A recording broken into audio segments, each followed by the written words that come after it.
Hello all, welcome to this session. In this session, I am going to explain and practically demonstrate about object arrays in Java. So let's get started. So I'm going to cover about the object arrays. Using this object arrays, we can store different type of data into the same array. Okay, what is advantage of using or creating this object arrays? With the help of object arrays, we can store different types of data into the same array.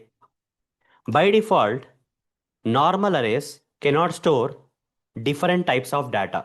Normal arrays by default can only store homogeneous data. That means even though you are trying to store more than one data into the same array, all the data should be of the same type, right?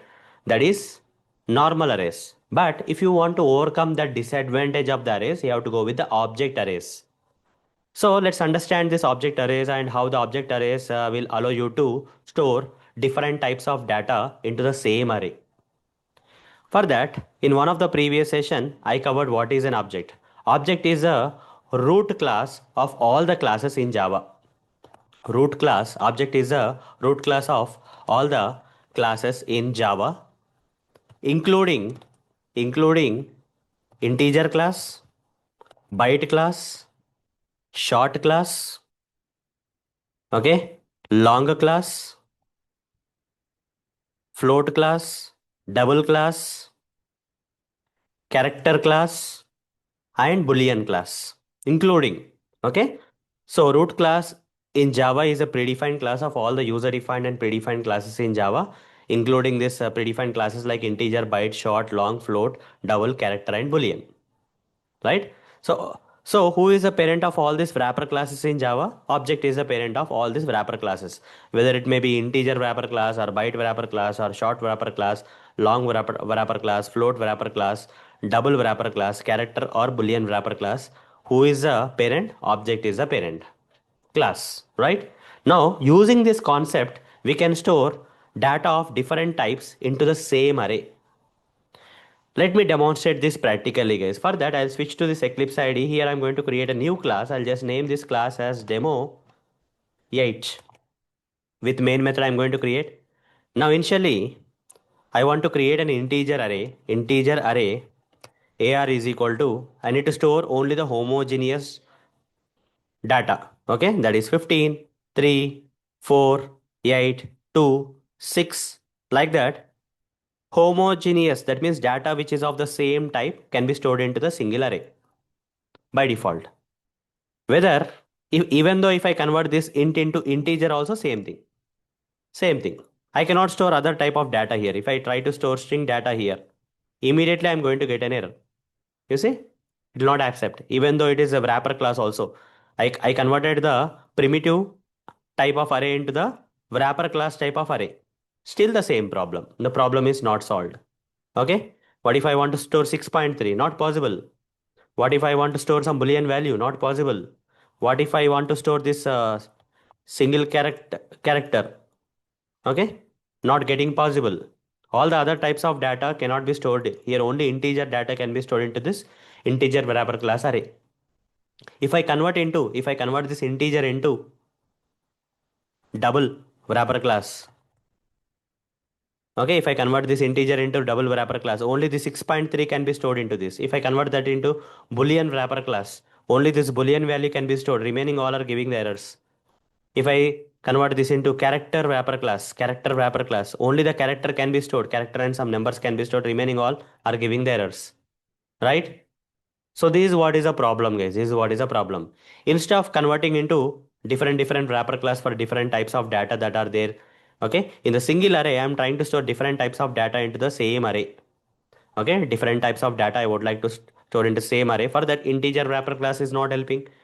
Okay, double wrapper class is not helping. Boolean wrapper class is not helping. Character wrapper class is not helping. Double wrapper class is not helping. Instead, who is a parent of this integer? Who is a parent of this? Who is a parent of this integer? Who is a parent of this character wrapper class? Who is a parent class of string class in Java? Who is the parent of this double wrapper class in Java? For all them, Object is the root parent. So simply put object, guys. All the errors will be gone. Okay. Into the object, I can store all types of data. Okay. Because object is a parent of integer. That's why I can store integer data, integer objects into this object. Here, object is a parent of the character class. So this character data also I can store into the object class. Here, Boolean. For Boolean wrapper class, object is a parent class. Hence, I can store this Boolean also into the object. Here, double wrapper class is also child class of object class. That's why I can store into the object. String. String class is also child of the object class. Object is the parent root class of all the classes. Hence, all the different type of data I can store into this. So in Java, by default, normal arrays cannot store different type of data. But if you create object arrays, okay, by using this object predefined class, which is a parent of all the wrapper classes, if you create the object array, then you can store different type of data into the same array. I can print it out also, guys. System.out.println arrays.toString of AR. I can print it out. You see, all the different type of data can be printed, right? I can also use for loop, for each loop also if I want. Okay. I can use for loop or for each loop also I can use, guys, not a problem. For example, for each loop, let's use for each and every element in this particular array having the different type of data is nothing but object here. So I'll write here instead of int or something, I'll write object e colon AR I'll write. Okay. And here system.out.println e. Now run this code, all the elements of this array, even though they are of different types, can be accessed and printed. So with this, hope you understood, guys, how to store different type of data into the single array in Java. That is only possible with the help of object arrays. Okay, that is only possible with the help of object arrays. So hope, guys, you understood what exactly are object arrays and how they are solving one of the disadvantage of the normal arrays in Java. Normal arrays in Java can only store homogeneous data, that is data of the same type it can store. But if you want to store different types of data into the single array, in that case, you have to create the object array. Okay, you have to create the object array because object is a parent class of all the wrapper classes like integer, character, boolean, double, long, float, byte, short, int, etc. That's why object arrays can store different type of data, guys. Okay, because object is a parent class of all these wrapper classes. Hence, object arrays can store different type of data. Into the same array, we can store different type of data in Java. That is only possible with the help of object arrays. So that's all for this session. See you in the next session. Thank you. Bye bye.